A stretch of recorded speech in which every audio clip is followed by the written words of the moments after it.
how much are you willing to put up with to reach your goals? And that we all face adversity in our lives. And it's either going to be good adversity that helps you grow and improve you, or it's going to be adversity that beats you down.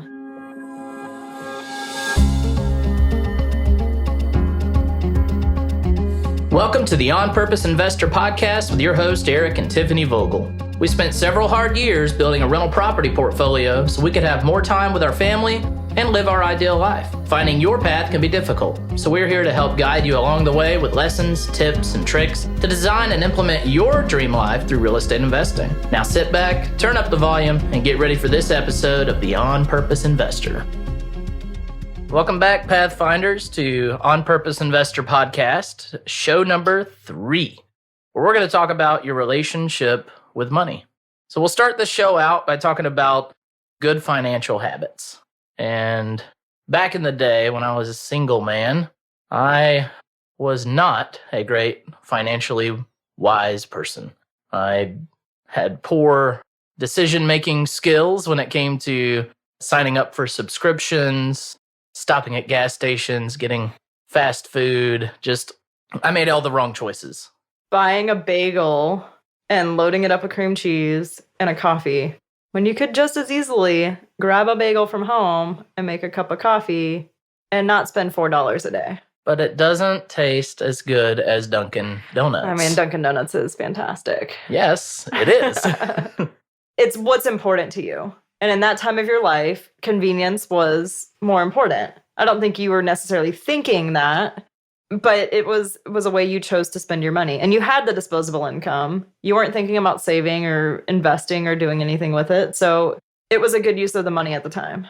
Right. Being cognizant of my money was not on the forefront of my mind. If I had the money and I wanted something, I did it. Instead of now, my thought pattern is so much different because now I think, well, is that $4 or $5 bagel and a coffee worth what it would take for me to make $4 or $5?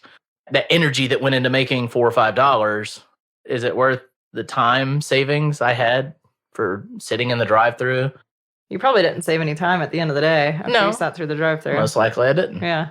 But now I gave up on carbs, so bagels are a moot point, and I really enjoy my Amazon Donut House coffee out of the Keurig. Yeah.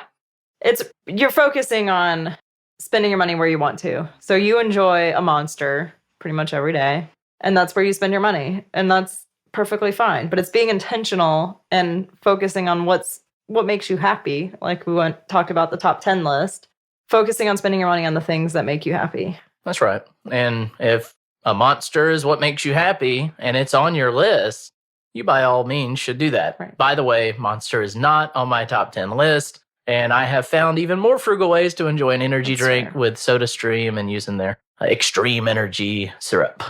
Yes. So we want to talk today about money and your relationship with money. And just to start, are you using money as a tool, or is it a pain point for you? Is thinking and talking about money something that's a challenge and a struggle for you? I know for me, I've always been a saver, so I've always had more money than I really needed.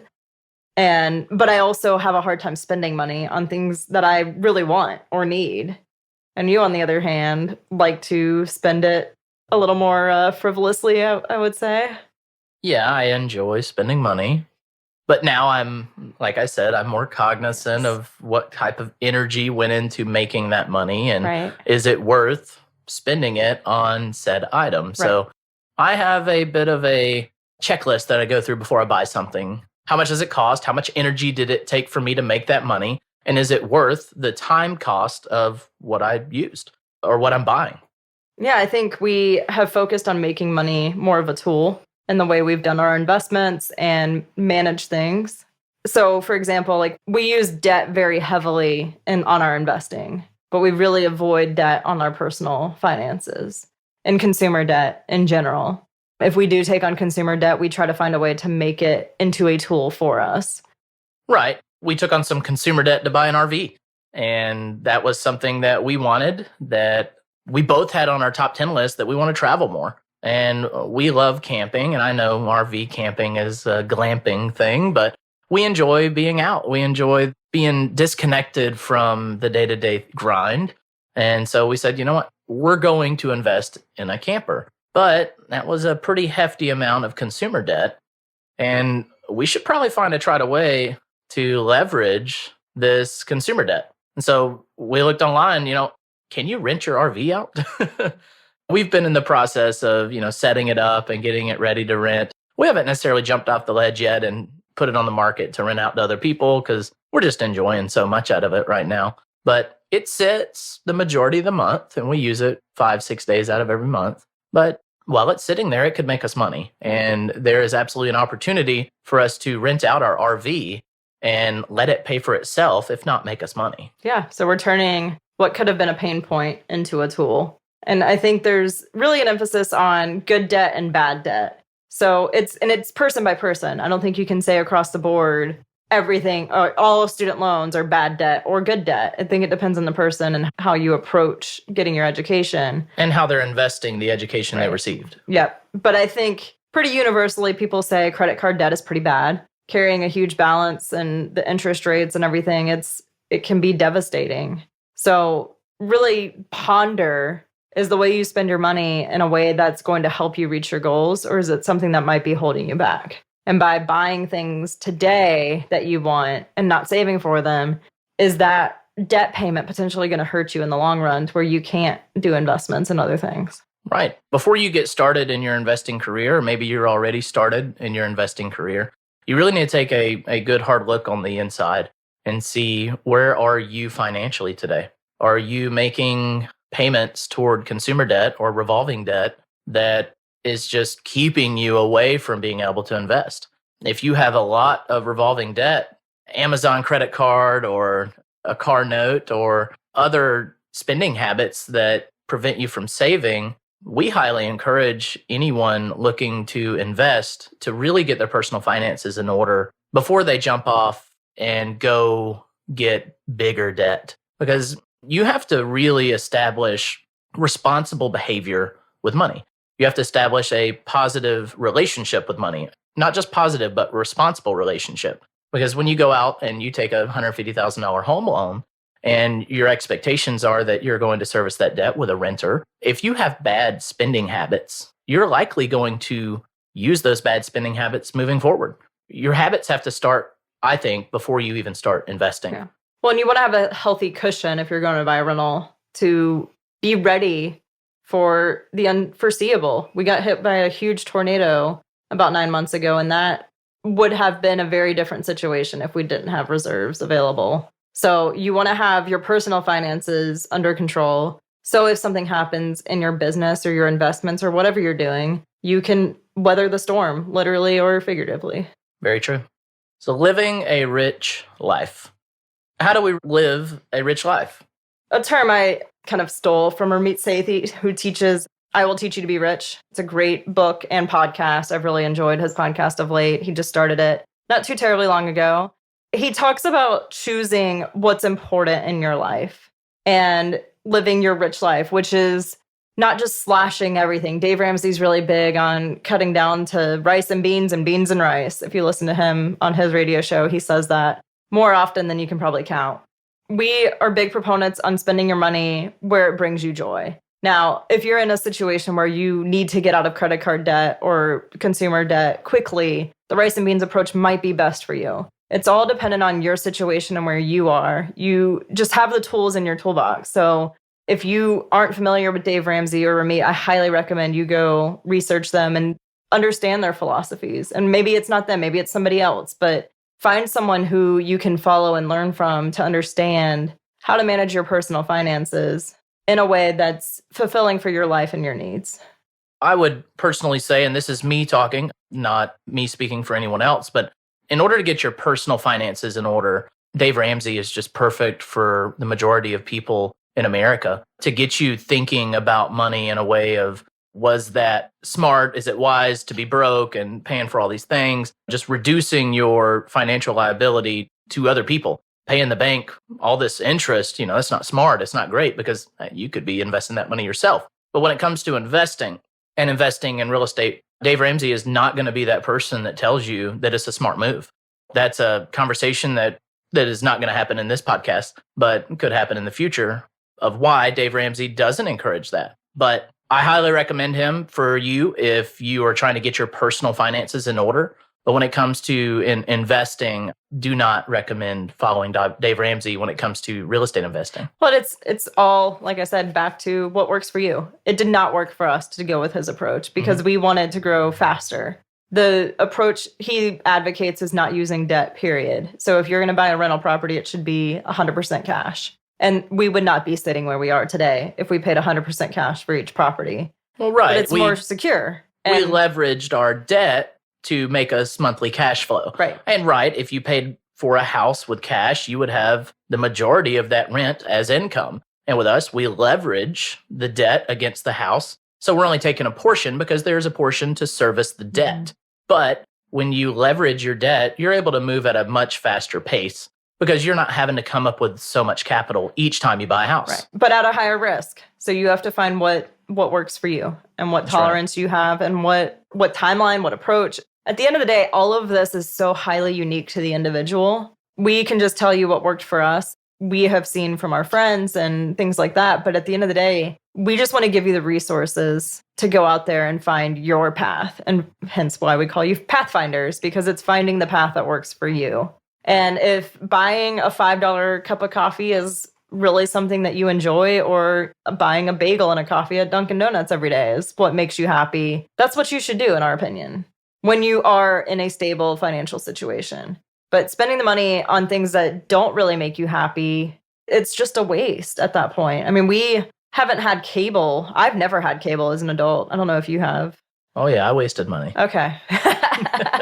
So when we got together, we canceled our cable subscription and used Netflix. And even for a little bit there, I don't think we had anything. We were so busy working, we didn't have time to watch like TV. I said on an episode last week, it took us so much to accept that we have money and we can afford a Netflix subscription. And we can afford the time now to enjoy and watch. Right.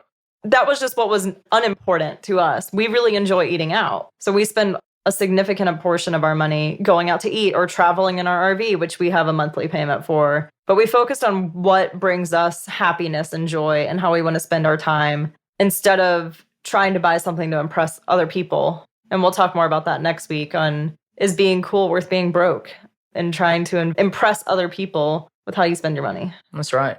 I highly encourage everyone, when you're at the register and you're about to buy something, or maybe even before you walk into the store, have a conversation with yourself of, is what I'm about to buy 100% necessary for my life? Is what I'm about to buy going to get me closer to my why?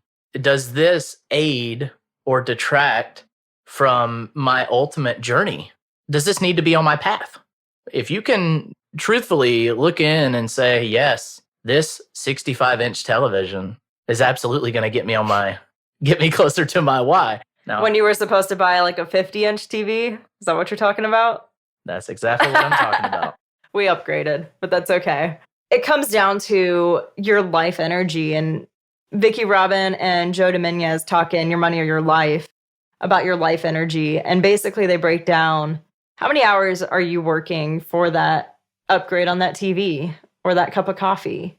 So when you're at the register or on the way to the register, think, okay, I make $15 an hour, for example, and this thing costs $30. After you pay taxes on your $15 an hour, you're probably looking at 3 hours worth of work to buy this thing. So is it worth being at work 3 hours to buy whatever it is you're about to buy? Well, I saw that they are now selling vinyl records at Target, and they're about $30 each. Okay, so is that vinyl record worth 3 hours of work in this example? Now, if you're an avid record collector, you probably are not buying new records at Target in 2021. But, if it added to your collection and that collection is what makes you happy, by all means do it. But have that conversation with yourself. Was it worth me being at work for those 3 hours to have this vinyl? You got to have that conversation with yourself each time. Right. And it's all super personal and highly personal. It's like Eric said, if you are an avid record collector, then yes, it is worth it. Maybe that coffee is worth it for you. But I know for me, I'd rather have my donut house from Amazon cup of coffee every morning. And that's okay. It's okay to have different preferences. It's just making sure that you're spending your money in alignment with your goals and wants and needs, and not just what you think you should be spending money on. Right. The big thing that got me thinking different about money was reading Robert Kiyosaki's Rich Dad, Poor Dad. That is just the most cliche thing to say in the investing world, especially in real estate investing, of Rich Dad, Poor Dad changed my life. But it really did, especially when Robert Kiyosaki talks about how the different mindsets of money and the relationship with money, and his poor dad would often tell him, there's no way we can afford this. But his rich dad would tell him, no, you can't think like that. You have to ask yourself, how can I afford this? And that sparked a different relationship with money for me, because I grew up with a poor dad approach. Wow, a house with stairs inside of it is very expensive, because I grew up in a double wide trailer and there were no stairs other than the porch leading up to the door. I thought it was so cool when people had stairs in their home. Growing up, and even as a young adult, I thought that there was no way I could afford anything like that. And after reading Kiyosaki's book, it's like, you don't have to be able to afford it. You have to figure out, how can you afford it? And lo and behold, a couple years ago, I lived in a house with stairs in it. That was a great house that we lived in. And it was even better when we converted it into a rental. And now it's producing income for us. So we converted what Rich Dad defines as a liability into an asset. So in his definition, a liability is anything that costs you money. So that mortgage payment was a liability for us. It was an expense that we had to spend each month on a mortgage payment. So a lot of people define their house as their biggest asset. And in the Rich Dad terminology, it's not. It's your biggest liability for most people. But we were able to convert that into an asset. And now we still live in a home, obviously. So that's now our liability. But in time, we will eventually move and rent this house out and add it to our list of assets. So there are ways to transform your liability into an asset if you have a lot of equity on your home. Let's say you have a ton of equity on your home and you take out a home equity line of credit, a HELOC, as a lot of people call it, and you invest that HELOC and you make a big return on that HELOC. You are now putting to work the equity within that home. So I would say part of your home is a liability, while part of it you're utilizing as an asset. Yeah. I mean, if you could take out a home equity line of credit and buy a rental property with it, and that property, let's just say your mortgage payment on your home is $1,500 a month. We live in Georgia, so that's a reasonable mortgage payment here. But you're able to get a rental property that cash flows $500 a month. So now your mortgage payment's only $1,000. So it's still a liability, but you've made that money work for you to reduce your liability. And if you can keep doing that and buying more and more rentals, eventually you'll be able to live in your home off of the rental income that was generated by your home equity line of credit. Right. So you can transform your liability into an asset, but you got to be very careful. You have to be responsible with your relationship with money, and you got to have some fallbacks just in case you don't want to promise yourself the income coming off those rentals and have money promised elsewhere and not service the debt. It all comes back to, do you have a positive and responsible relationship with money? Well, and you can also convert it into an asset by doing things like renting out a room and having a roommate in your home. Or there's a lot of avenues, I guess, you can approach it. At the end of the day, it's all based on what you're willing to do to reach your goals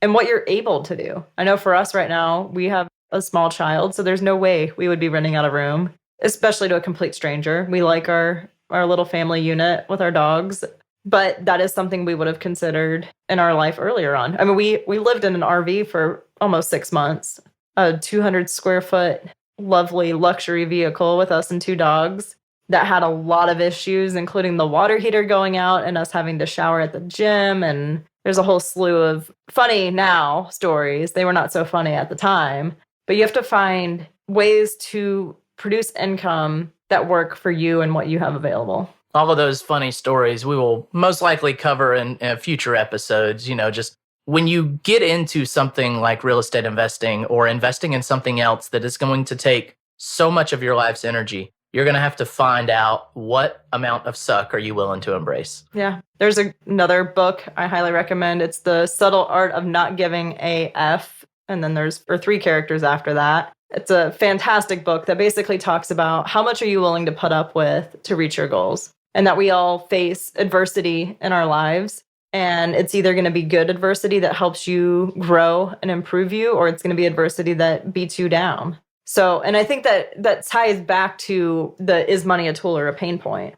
Because if you're buying things on credit, it's just going to keep beating you down. And you're going to wind up with so many monthly payments that you can't afford all of your monthly payments. If something happens, you wind up, your car breaks down and all of a sudden you have an extra $300 bill. You can't afford it because you have so much monthly going out to service this debt. And then money just becomes this very painful thing for you. But if you're able to find a way to make money into a tool for you where you're earning interest on your money or have a return in some capacity, money becomes really fun. Yeah, absolutely. And these days, it's very easy to get into a bad relationship with money because credit is so easy to get these days. And what I mean is you can go open a credit card, and even with poor credit, you can likely get a couple $100 in credit and just keep paying your bills, and they'll up that credit limit. So it's very easy to get into a bad spot. And some of you might be in a bad spot. But just because you're in a bad spot doesn't mean that's where you always have to be. It all starts with a commitment to yourself and to those around you that your circumstances in life are not going to define where you're headed. Where you are today does not dictate where you can be tomorrow. We really hope that during this episode, you begin to think a little more critically about your money and how you're spending your money. And if you are in a bad relationship with money, how to turn that around, how to start thinking differently about your money and how valuable your money is to you. Right. That's all we have for you guys today. Thanks for hanging out with us and listening to us talk about your relationship with money. How can you make the time you spent with us worthwhile? Is it evaluating how you spend your money and determining if it's worth your life energy? Finding a way to turn a liability into an asset? Reading one of the books we mentioned? Or something else? Don't let the time you just invested go to waste. You only get one life, so live it purposely. That's all we have for you today. See you next time. Are you ready to discover and build your dream life? Then it's time to become a Pathfinder. Head over to onpurposeinvestor.com and sign up for our newsletter to get tips and tricks to help you find your path and get the latest from our blog. If you haven't already, we'd really appreciate an honest review on your favorite podcast app. If you're enjoying this show, share it with friends, family, and fellow investors. See you next time at the On Purpose Investor Podcast.